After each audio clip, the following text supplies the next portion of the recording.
എന്താ അച്ഛാ ഇതിന്റെയൊക്കെ അർത്ഥം? മിന്നേറ്റ് നടക്കാൻ മണിക്കൂറുകൾ മാത്രം ബാക്കിയുള്ളപ്പോ കല്യാണ കാര്യത്തെ പറ്റി ഒന്നുകൂടെ ആലോചിക്കാണ്ടെന്ന് പറയുന്നത് എവിടത്തെ നാട്ടു നടപ്പാ? എനിക്ക് കുറച്ചുകൂടി കാര്യങ്ങൾ അന്വേഷിക്കാനുണ്ട്. എന്റെ മോളെ അവിടേക്ക് അയച്ചാ അവള് ദുഃഖിക്കേണ്ടി വരില്ല എന്ന് എനിക്ക് ബോധ്യം വന്നാ നമുക്ക് വേറൊരു ദിവസം നോക്കാം. ഒരുമാതിരി തന്തയ്ക്ക് പറക്കാരിക പറയരുത്. നീ എന്താ ഈ പറയുന്നേ? ഈ കല്യാണം നടത്താൻ ഇയാൾ കിട്ടാവല്ലെന്ന് തന്നെ പാരാ മധ്യസ്ഥം പറ ഇങ്ങോട്ട് വിളിച്ച്. പെണ്ണിന്റെ തന്ത ഈ നിൽക്കുന്ന കുഞ്ഞു കൊച്ചു സാറ് മനസമ്മതം കഴിഞ്ഞിട്ടും കല്യാണം വേണ്ടാത്ത സ്ഥിതിക്ക് അരമനക്കോടതിന് അനുവാദം മേടിക്കുന്ന സഭാ നിയമം. പെണ്ണിന്റെ ഒപ്പം അതും മേടിച്ച സ്ഥിതിക്ക് നിങ്ങൾ ഇവിടെ കിടന്ന് കൊമ്പൊലിക്ക് കാണിച്ച ഒരു കാര്യമില്ല. എനിക്ക് നാൻസിയോട് സംസാരിക്കണം. അതെങ്ങനെയാ മോനെ? പെണ്ണിന്റെ അപ്പൻ ഇഷ്ടമില്ലാത്ത സ്ഥിതിക്ക് പെണ്ണോട് സംസാരിക്കുന്നത് എങ്ങനെയാ? കുടുംബത്തിൽ പറഞ്ഞത് ചെയ്യത്തില്ല. എനിക്ക് സംസാരിക്കാം. അങ്ങനെ പോയാലോ?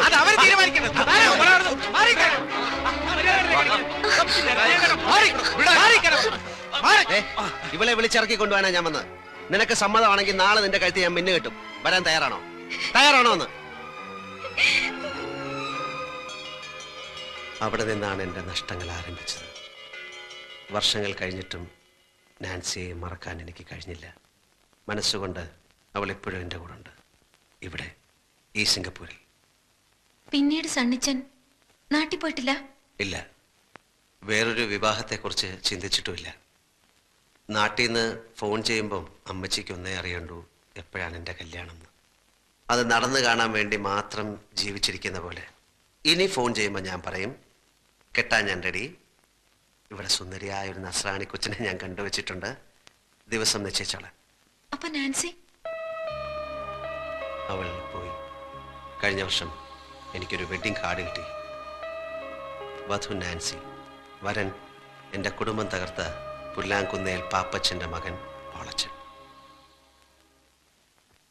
ഇതാ പറയണത്, വിലപിടിപ്പുള്ള ഒന്ന് നഷ്ടപ്പെടുമ്പോ മറ്റൊന്ന് നമ്മെ കാത്ത് എവിടെയോ ഉണ്ടെന്ന്.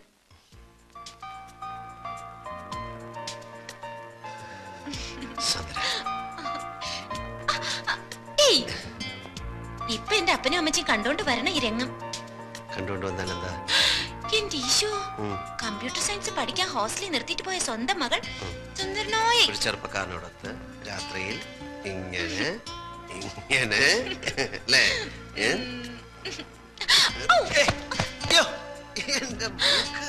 സോറി സോറി കേട്ടോ. പുതിയ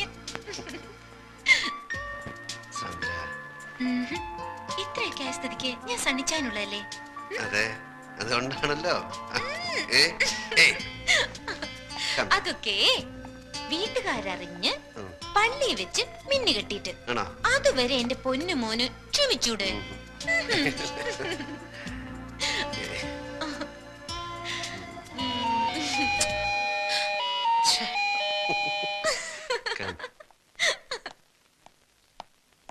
Stay here.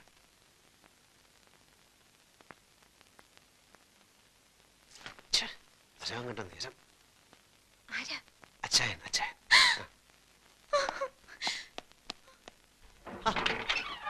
അച്ചായൻ എന്താ ഈ നേരത്തെ? വട്ട് അല്ലാതെന്താ?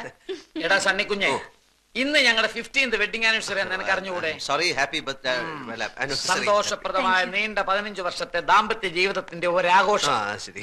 പിള്ളേരെല്ലാം ഡ്രൈവർ നായരെ ഏൽപ്പിച്ചിട്ട് ഞങ്ങളൊന്ന് കറങ്ങാൻ ഇറങ്ങിയതാ. പാതിരാത്രിയിലോ? ഈ ഹണിമൂണിന് പാതിരാവുന്നോ പരാവെളുപ്പൊന്നോ ഉണ്ടോ? കടപ്പുറത്തിരുന്നപ്പോ എനിക്കൊരു ഐഡിയ. ഇന്നത്തെ രാത്രി സ്ഥിരം കിടപ്പുമുറി വിട്ട് മറ്റെവിടെയെങ്കിലും ഉറങ്ങാമെന്ന്, ജസ്റ്റ് ഫോർ എ ചേഞ്ച്. അപ്പോഴാ എനിക്ക് നിന്റെ വീടിനെ പറ്റി ഓർമ്മ വന്നത്. അതല്ല, നിനക്ക് വല്ല ബുദ്ധിമുട്ടുണ്ടോ? എനിക്കൊന്നുമില്ല. പിന്നെ ഞങ്ങളുടെ ഈ ത്രില്ലും മൂടും ഒക്കെ കണ്ട് നിനക്ക് ഒരു പെണ്ണ് കെട്ടണമെന്ന് തോന്നുകയാണെങ്കിൽ ഒറ്റ വെടി 2 പക്ഷി. നീ വന്നേന്ന് ഒരു പെഗ്ഗെട്. ചേച്ചി ഒരു പെഗ്ഗെട്.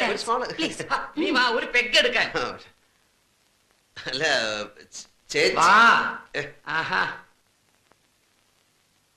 അപ്പോ നിനക്ക് ഞങ്ങളുടെ വെഡിങ് ആനിവേഴ്സറി ഒന്നും ഓർക്കാനില്ല. അത്യാവശ്യമായിട്ട് എനിക്ക് ഒരു ജോലി വിസ്കി ഉണ്ട്.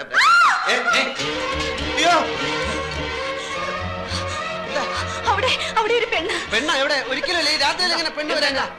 അവിടെ ഒരു പെണ്ണൊന്നും ഇല്ല അവിടെ. നീ ശരിക്കുണ്ടോ? അതെ, വെളുത്ത ഫ്രോക്ക് ഇട്ടൊരു പെണ്ണ്. അയ്യോ, അത് ഞാൻ പറഞ്ഞിട്ടുണ്ടെന്ന് തോന്നുന്നു. ഇവിടുത്തെ ജോലിക്കാർ പല്ലും കണ്ടേ നമ്മളെ ഈ വീട് വാങ്ങിച്ച ഫ്രഞ്ചാരി മദാമേനല്ലേ, അവരുടെ ഒരു ആന്റി ഇവിടെ പോയിസൺ കഴിച്ച് മരിച്ചിട്ടുണ്ട്. അവർ രാത്രി ഫ്രോക്ക് ഇട്ടുണ്ട്. ഇത് മദാമയൊന്നുമല്ല, മലയാളിയാണ്. ഞാൻ ശരിക്കും കണ്ടതാണ്. എനിക്ക് ആ മദാമയുടെ പരിപാടിയിൽ ഏതെങ്കിലും മലയാളി പ്രേതങ്ങളായിരിക്കുന്നത്. അങ്ങനുണ്ട്, വേണ്ട വേണ്ട, അങ്ങനുണ്ട് ആ മലയാളി പ്രയത്നം. എനിക്കൊന്ന് കാണണമല്ലോ. ആവശ്യമില്ല പ്രേതത്തിനോട് കളിക്കണ്ട. കുഞ്ഞെ, ഞാൻ ആരാന്ന് നിനക്കറിയാമോ?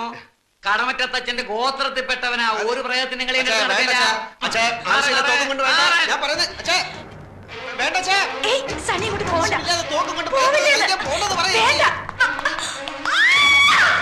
ഷൂട്ട് ചെയ്യരുത്, അത് പ്രേതമല്ല, എന്റെ ഫ്രണ്ടാ.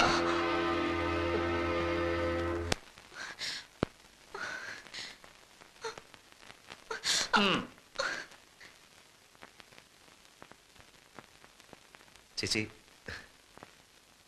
ചേച്ചി തെറ്റിദ്ധരിക്കരുത്, ഞാൻ പറഞ്ഞേക്ക്. സത്യമായിട്ടും ഇത് ഞാൻ കെട്ടാൻ പോകുന്ന പെണ്ണാ. അച്ഛേ, ശബ്ദിക്കരുത്. ഞാൻ ഈ പ്രയത്നോടും സംസാരിക്കട്ടെ. എന്താ നിന്റെ പേര്? സാന്ദ്ര. സാന്ദ്ര വാളുക്കാരൻ. നിന്റെ അപ്പന്റെ പേരെന്താ? ജോൺ വാളുക്കാരൻ. അയക്ക് സിംഗപ്പൂരിൽ എന്താ ജോലി? ബാങ്കില്. എന്താ ജോലി? ബാങ്കിൽ വർക്ക് ചെയ്യുന്നു. നിന്നെ ഇവൻ കെട്ടുമെന്നുള്ള ഉറപ്പാണോ? അതെ. ഉറപ്പാണോ? അതെ. നടക്ക. നിന്റെ അപ്പന്റെ ശരിയായിട്ടുള്ള അഡ്രസ്, ഫോൺ നമ്പർ എല്ലാം ഇതിൽ ഫീഡ് ചെയ്. നടക്ക. എടാ, ഇത് സത്യമാണോടാ? അതോ ഞങ്ങളെ ബോധിപ്പിക്കാൻ വേണ്ടി നീ ചുമ്മാ കള്ളം പറഞ്ഞാണോ? സത്യം. എന്റെ മരിച്ചുപോയ ചാച്ചനാണ് സത്യം. എടാ, ഞാൻ അമ്മച്ചിയെ വിളിച്ച് പറയാം. പറ, എന്നെ വിശ്വാസമല്ലേ, ഞാൻ തന്നെ വിളിച്ചു തരാം.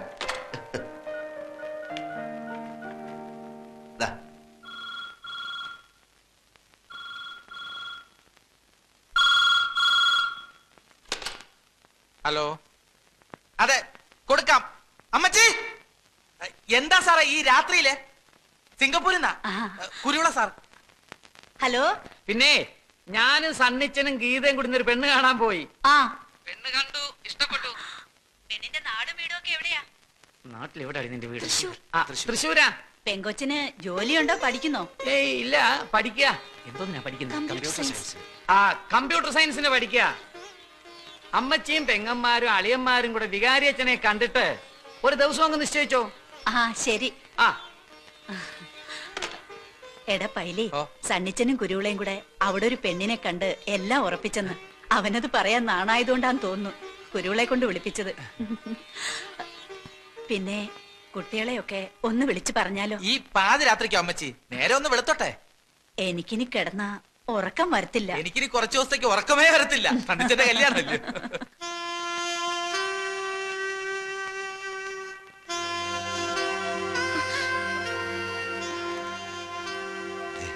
ഇപ്പം വീട്ടുകാരെ അറിയിച്ചു. 2-3 ദിവസത്തിനുള്ളിൽ തീയതി നിശ്ചയിക്കും. സണ്ണിച്ച, ഇതൊന്നും ഇപ്പൊ വേണ്ടായിരുന്നു. ഇപ്പോഴും നിനക്ക് എന്നെ വിശ്വാസമല്ലേ? അതല്ല, പിന്നെ എനിക്കൊരു കാര്യം പറയാനുണ്ടായിരുന്നു. ഇപ്പൊ ഞാൻ പറയുന്ന കേട്ടാ മതി. സണ്ണിച്ച, ഞാൻ പറയണു cake. Please സണ്ണിച്ച.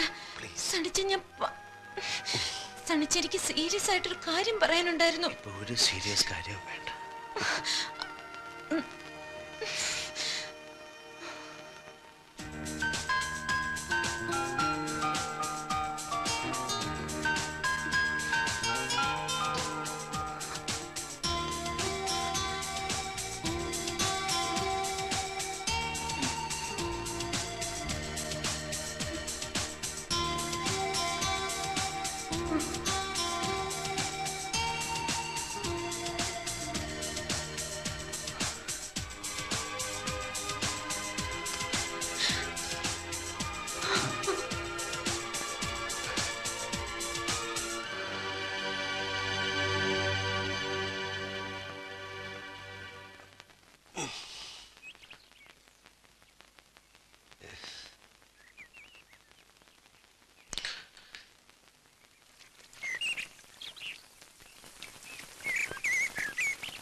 Sandra, I am sorry Sandra, I am sorry. നിന്നെ കിട്ടിയില്ല, മന്ത്രകൂടി തന്നില്ല. പക്ഷേ ഈ കഴിഞ്ഞ രാത്രി മുതൽ നീ എന്റെ മണവാട്ടിയാണ്.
മറന്നു എന്ന് കരുതിയതൊക്കെ ഞാൻ ഓർത്തുപോയി. അപ്പച്ചന്റെ മരണത്തെ കുറിച്ച്? മരിച്ചതല്ല, കൊന്നതാണ്. കൊന്നതാണ്, കൊന്നത്.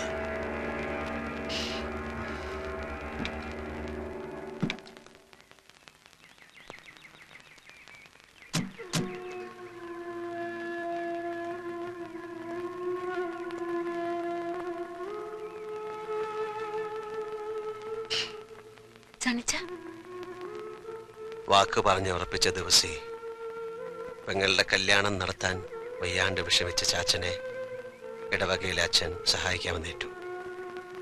പുതിയ പള്ളി പണിയാൻ പിരിച്ച പള്ളി ഫണ്ടിൽ നിന്ന്. അതിപ്പോ എന്നാ കമ്മിറ്റി തീരുമാനിക്കാനാ? ഇട്ടിച്ചൻ എത്ര രൂപ വേണ്ടെന്ന് വെച്ചാൽ അങ്ങ് എടുത്താ പോരെ? എന്ന് പറഞ്ഞാല് പൊതുമുതലാവുമ്പോ ചോദിക്കുകയും പറയുകയും ചെയ്യാതെ എടുക്കാൻ പറ്റുമോ? മാത്രമല്ല, ഖജാൻജിയായ പാപ്പത്തിന്റെ പേരിലാണ് ഇത് ബാങ്കിൽ കിടക്കുന്നത്. ശരിയാ, 2,25,000 രൂപ വരെ എന്റെ പേര് ബാങ്കിൽ കിടപ്പുണ്ട്. ബാക്കി ആ ചിട്ടിച്ചാലിൽ ഇരിക്കുകയാണല്ലോ. എന്റെ കയ്യിലോ? എന്താ പാപ്പച്ച നീ പറയുന്നത്? എന്റെ അച്ചായ മുഴുവൻ കാശ് ഒരേ ബാങ്കിൽ കിടക്കണ്ടെന്നും പറഞ്ഞ് നമ്മൾ രണ്ടുപേരും കൂടെ പോയിട്ട് 2 ലക്ഷം രൂപ എടുത്ത് ഓർക്കുന്നുണ്ടോ? അത് കൊടിയിറക്കി പെരുന്നാളിനല്ലേ? ഇതെന്നത്തെ അച്ചാൻ ഈ പറയുന്നേ? ഈ 2 ലക്ഷം രൂപ എടുത്തത് ഒരു ശനിയാഴ്ചയായിരുന്നു. അന്ന് ഉച്ച കഴിഞ്ഞ് ബാങ്ക് ഒഴിവായതുകൊണ്ട് ഈ കാശ് അച്ചാൻ വീട്ടിലേക്ക് പോയത് ഓർക്കുന്നുണ്ടോ?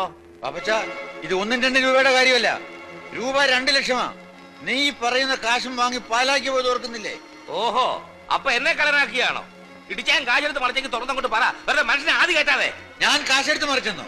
ദേ, നിന്റെ കുടുംബ പാരമ്പര്യം കാണിച്ചാലുണ്ടല്ലോ. നിങ്ങൾ രണ്ടുപേരും കൂടി ഇവിടെ കിടന്ന് ബഹളം വെച്ചിട്ട് എന്താ കാര്യം? നമുക്ക് എന്താ വേണ്ട സമാധാനമായിട്ട് ആലോചിച്ച് തീരുമാനിക്കാം. എന്റെ പൊന്നച്ചോ, ഒന്നും ആലോചിക്കാനില്ല. കാശ് ഇതിയാന്റെ കയ്യിൽ തന്നെയുണ്ട്. ചിലപ്പോ ചേവനെടുത്ത് കാണും. ഇത് എന്നെ കള്ളനാക്കുക.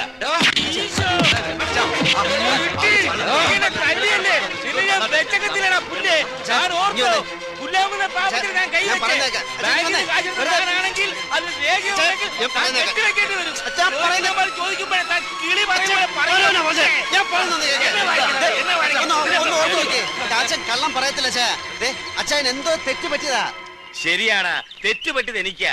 നിന്റെ അപ്പന്റെ പള്ളിക്കച്ചെടുത്ത് ഞങ്ങൾ കൊടുത്തു. അതാ ഞങ്ങൾക്ക് പറ്റിയ തെറ്റ്. കല്യാണം അറിയുന്നവരൊക്കെ പിന്നെ നടത്താം. പെണ്ണ് കേൾക്കാനും വീട്ടിൽ നിൽക്കട്ടെ.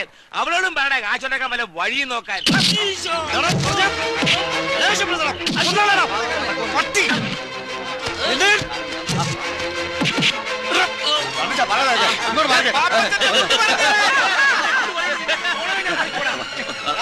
എന്റെ അപ്പനെ കള്ളനാക്കിയിട്ട് നീ ഇവിടെ ജീവിക്കത്തില്ല. അടുത്ത പള്ളി കമ്മിറ്റിക്ക് മുമ്പ് കാശ് കൊടുത്തില്ലെങ്കിൽ അടുത്ത പെരുന്നാളിനെ കാണിക്കത്തില്ല. ഓടാ പുല്ലേ.